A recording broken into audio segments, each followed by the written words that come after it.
Hello students, আমি Nitish sir জ্ঞানজ্যোতি coaching সেন্টারের পক্ষ থেকে তোমাদের প্রত্যেককে জানাই আরো একবার স্বাগত। তো স্টুডেন্টস, আজকে আমি তোমাদের সঙ্গে আলোচনা করব এনইপি 4 ইয়ার আন্ডার গ্র্যাজুয়েট প্রোগ্রামের অধীনস্থ যে সমস্ত ছাত্রছাত্রীরা 4th সেমিস্টারে পড়াশোনা করছে মেজর হিস্ট্রি নিয়ে, তাদের আজকে আমি বলতে পারো ফার্স্ট ক্লাস নিয়ে আলোচনা করব এবং সেখানে আমি আলোচনা করব তোমাদের গুরুত্বপূর্ণ একটি প্রশ্ন নিয়ে। সেটা হলো, তোমরা দেখতে পাচ্ছ মালিক কাফুর স্ক্রিনে, এটা কিন্তু মালিক কাফুর তোমাদের নর্থ বেঙ্গল ইউনিভার্সিটির আন্ডারে যে সমস্ত ছাত্রছাত্রীরা পড়ছো মেজর হিস্ট্রি নিয়ে, আজকে কিন্তু মেজর 6 যে পেপারটা রয়েছে সেই মেজর 6 পেপার থেকে কিন্তু আজকে আলোচনা করব। ক্লাসটি শুরু করার পূর্বে তোমাদেরকে বলে রাখি, যারা এখনো আমাদের জ্ঞানজ্যোতি কোচিং সেন্টার অফিসিয়াল ইউটিউব চ্যানেলটিকে সাবস্ক্রাইব করনি, তারা অবশ্যই চ্যানেলটিকে সাবস্ক্রাইব করে পাশে থাকা বেল আইকন অল প্রেস করে দাও, যাতে নেক্সট টাইম থেকে কোনো ভিডিও আপলোড করলে তার নোটিফিকেশন তুমি সবার আগে পেতে পারো। তো ডিটেইলসে আজকে আলোচনা করব তোমাদের সঙ্গে কি নিয়ে, আজকে মালিক কাফুর নিয়ে আলোচনা করব।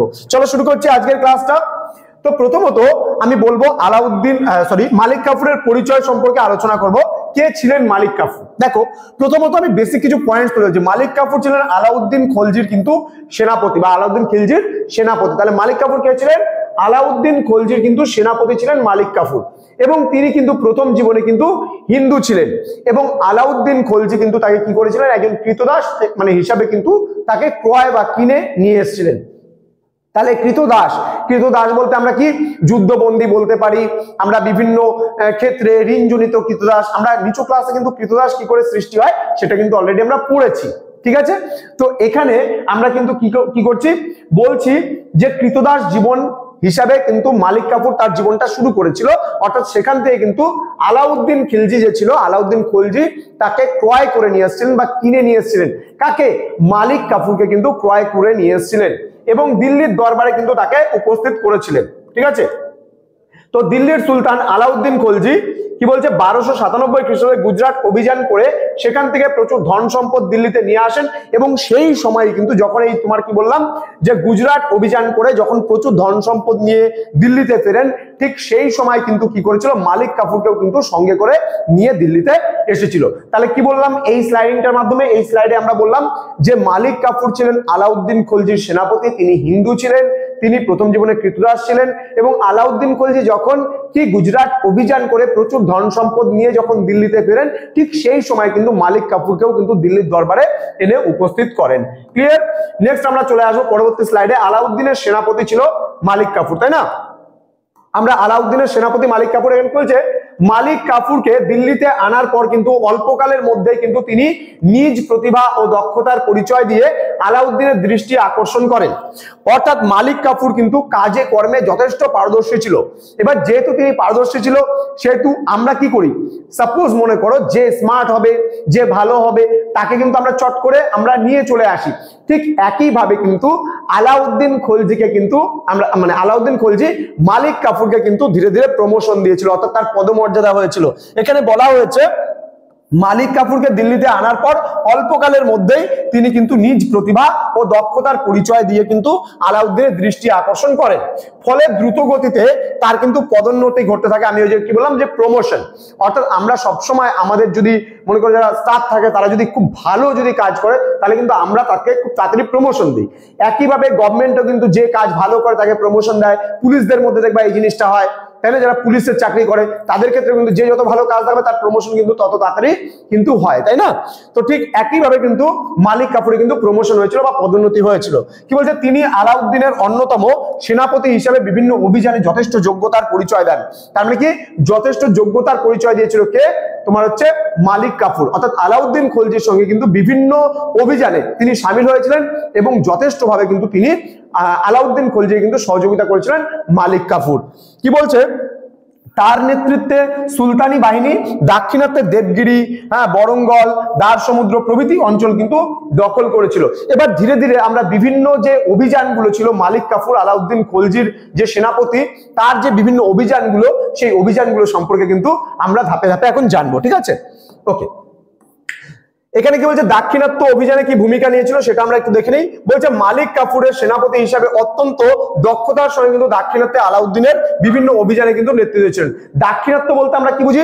দাক্ষিণাত্য বলতে আমরা বুঝি যে সচরাচর কি দক্ষিণ ভারত, অর্থাৎ দক্ষিণ ভারত, এটা হচ্ছে দক্ষিণ ভারত। তাহলে দক্ষিণ ভারতে বলতে বিন্ধ্য পর্বতের যে নিম্নতম যে স্থান আছে ভারতের, সেই জায়গায় কিন্তু যতগুলো অভিযান করেছিল সেই দিকে সবগুলো অভিযানে কিন্তু খুব দক্ষতার সঙ্গে কিন্তু মালিক কাফুর কিন্তু নেতৃত্ব দিয়েছিলেন।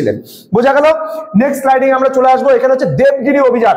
এবার কি করে মালিক কাফুর দেবগিরি অভিযান করলো সেই সম্পর্কে আমরা একটু জেনে নেব। দেখো কি বলছে, আলাউদ্দিনের নির্দেশে সেনাপতি মালিক কাফুর 1307 খ্রিস্টাব্দে দাক্ষিণাত্যে দেবগিরি অভিযান করেন এবং তিনি দেবগিরির পরাজিত রাজা কিন্তু রামচন্দ্র যে ছিল সেই রামচন্দ্রকে সসম্মানে দিল্লিতে নিয়ে আসেন। পরে রামচন্দ্র তার রাজ্য ফিরে পান এবং আলাউদ্দিনের সঙ্গে তার কন্যার কিন্তু বিবাহ দেন। তার মানে কি করলো? এখানে তিনটা নাম আমরা মনে রাখবো, তিনটা নাম আমরা মনে রাখবো। তাহলে মালিক কাফুর যখন দেবগিরি অভিযান করলো, সেই দেবগিরি অভিযানের পর সেখানকার যে রাজা ছিল রামচন্দ্র, সেই রামচন্দ্রকে পরাজিত করলো, হারানোর পর তাকে দিল্লিতে নিয়ে আসলো। দিল্লিতে নিয়ে আসার পরে তার রাজ্য কিন্তু তাকে আবার ফিরিয়ে দিল। কেন ফিরিয়ে দিল? যেহেতু আলাউদ্দিন খলজি তার কন্যার সঙ্গে কার বিয়ে দিয়েছিল, অর্থাৎ এই যে রামচন্দ্র আমরা পড়লাম, এই রামচন্দ্র দেবের কিন্তু বিবাহ দিয়েছিল এবং এই রামচন্দ্র দেবকে আবার সসম্মানে কিন্তু তার রাজ্য তাকে ফিরিয়ে দিল। কিন্তু যাই হোক, এই দেবগিরি অভিযানে তো মালিক কাফুর তো সেই জায়গাটা তো দখল করেছিল, নিজের অধীনে তো আনতে পেরেছিল, তার বর্ষতা স্বীকার করতে তো বাধ্য হয়েছিল, তাই না? আচ্ছা, নেক্সট আমরা চলে আসবো পরবর্তী স্লাইডে। আমরা দেখবো এখানে বরঙ্গল অভিযান। ওকে, এবার বরঙ্গল অভিযান দেখো, খুব সুন্দর। ইতিহাস কিন্তু খুব একটা জটিল বিষয় নয়, ইতিহাস খুব সহজ বিষয় যদি সেটাকে গল্পের মতন করে পড়া যায়। ইতিহাসটাকে সবসময় গল্প মনে করে নাও, কঠিন বা জটিল হিসাবে কিন্তু ইতিহাসটাকে নিলে কিন্তু হবে না। ওকে, তাহলে আমরা দেখবো এখন বরঙ্গল অভিযান। কি বলছে, কাফুরের নেতৃত্বে সুলতানি বাহিনী 1308 খ্রিস্টাব্দে বরঙ্গল অর্থাৎ বর্তমান যে তেলেঙ্গানা রাজ্য রয়েছে সেটা কিন্তু অভিযান করেছিল। তাহলে 1308 খ্রিস্টাব্দে অভিযান করেছিল কি, কোন রাজ্য? তেলেঙ্গানা রাজ্য কিন্তু অভিযান করেছিল।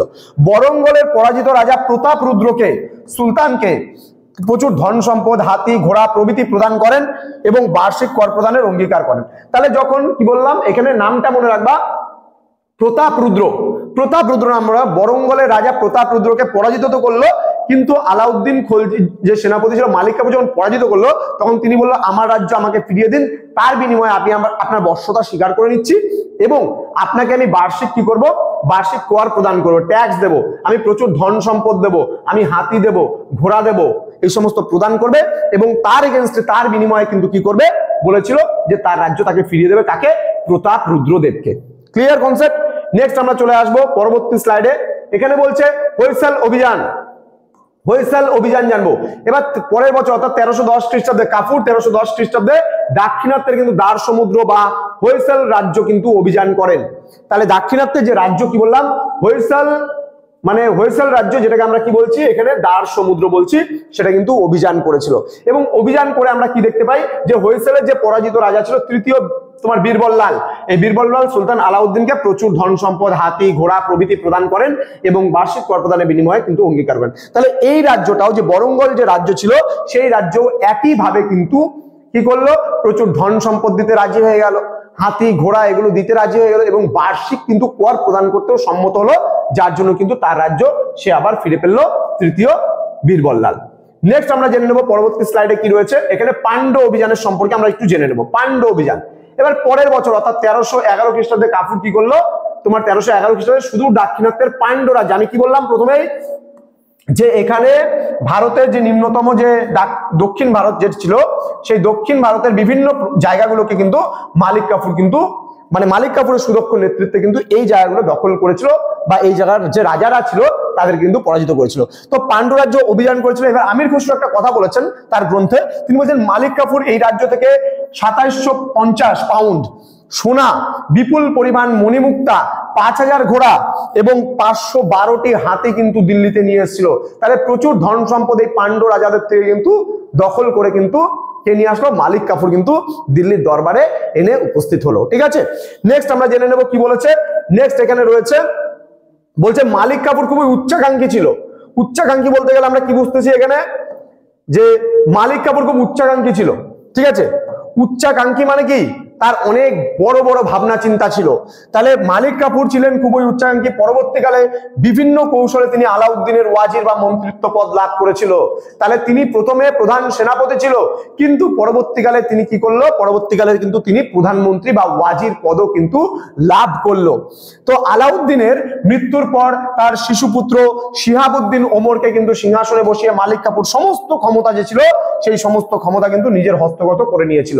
অর্থাৎ মালিক কাফুর প্রধানমন্ত্রী হলো, প্রধানমন্ত্রী হওয়ার পরে সে সমস্ত ক্ষমতা কিন্তু নিজের হাতে করে নিল এবং সেখানে কি করলো, আলাউদ্দিনের যে জ্যেষ্ঠ পুত্র মানে বড় পুত্র ছিল খিজির খা এবং কনিষ্ঠ পুত্র সাদি খাকে কি হলো, অন্ধ করলো, অন্ধ করে দিয়েছিল। অন্ধ করে দিয়ে সেই যে রানী ছিল সেই রানীকে কিন্তু বন্দি করলো। যখন আলাউদ্দিন খলজি মারা গেল সেই রানীকে বন্দি করলো, এমনকি বিবাহ করেছিল বলেও কিন্তু জানা যায় সেই রানীকে। বোঝা গেল? Clear concept? ওকে। তারপরে পরবর্তীতে কি করলো, এছাড়া সুলতানের ঘনিষ্ঠ সকল রাজকর্মচারী এবং অনুরাগীদের কিন্তু সেখান থেকে বিতাড়িত করলো, অর্থাৎ ভাগিয়ে দিল। যে অমির আমরাহ যারা ছিল সেই আমির আমরাহদের কিন্তু সেই দরবার থেকে কিন্তু বিতাড়িত করে দিল। এবার নেক্সট কি হলো, নেক্সট এরপরে ঘটনা কি হলো, এরপরে ঘটনা বলেছে যে 1307 খ্রিস্টাব্দে দেবগিরি অভিযানের পর থেকে আলাউদ্দিনের মৃত্যু পর্যন্ত যদি আমরা সময়কাল দেখি তাহলে মালিক কাফুর এতটাই গুরুত্বপূর্ণ হয়ে উঠেছিল যে তখনকার খলজি ইতিহাস প্রকৃতপক্ষে মালিক কাফুরের জীবন ইতিহাসে কিন্তু পরিণত হয়েছিল পরবর্তীকালে। তাহলে খলজি ইতিহাসটা কি হলো, মালিক কাফুরের জীবন মানে জীবনের ইতিহাসে পরিণত হলো। তার কারণ সামান্য একজন কৃতদাস থেকে সে কিন্তু প্রধান সেনাপতি এবং তার পরবর্তীতে প্রধানমন্ত্রী পদও কিন্তু তিনি লাভ করেছিলেন এবং সমস্ত ক্ষমতা কিন্তু কুক্ষিগত করেছিলেন, একজন রাজা হিসেবে কিন্তু নির্বাচিত হয়েছিলেন পরবর্তীকালে, তাই না? তো কি বলছে যে এর পরবর্তীতে কি হলো, তার যে মানে অত্যাচার, তার যে এই যে ক্ষমতা লাভ, এই ক্ষমতা লাভে কিন্তু শঙ্কিত হলো, ভয় পেয়ে গেল। কারা ভয় পেয়ে গেল? যারা আমির অমরাহ যারা ছিল তারা কিন্তু ভয় পেয়ে গেল এবং ভয় পেয়ে যাওয়ার পরে তারা সকলে মিলে প্ল্যানিং করে বা পরিকল্পনা করে কিন্তু কি করলো, মালিক কাফুরকে কিন্তু হত্যা করলো, অর্থাৎ মৃত্যুদণ্ড দণ্ডিত করা হলো মালিক কাফুরকে। ঠিক আছে? তো এই ছিল আজকের ক্লাস, যেটা মালিক কাফুর সম্পর্কে আলোচনা। তো স্টুডেন্টস, তোমরা যারা ভাবছো যে আমাদের কাছে অনলাইনে তোমরা পড়তে চাও, অনলাইনে ক্লাস করতে চাও, নোট নিতে চাও, সাজেশনস নিতে চাও, তাহলে তারা অবশ্যই আমাদের দেওয়া স্ক্রিনে দুটো নাম্বার রয়েছে 6295916282 এবং 7076398606 নম্বরে তোমরা সরাসরি যোগাযোগ করতে পারো। তো তোমাদের উজ্জ্বল ভবিষ্যৎ গড়ে তুলবো আমরা, এটাই আমাদের প্রতিশ্রুতি। আর হ্যাঁ, চ্যানেলটিকে সাবস্ক্রাইব করে পাশে থাকতে কিন্তু একদম ভুলবে না, আর বন্ধুদের সঙ্গে শেয়ার করে দেবে ভিডিওটি ভালো লাগলে। দেখা হচ্ছে খুব তাড়াতাড়ি আর একটা নতুন ভিডিও নিয়ে। তোমরা প্রত্যেকেই ভালো থেকো, সুস্থ থেকো। Thank you so much, thanks for watching after all, thank you.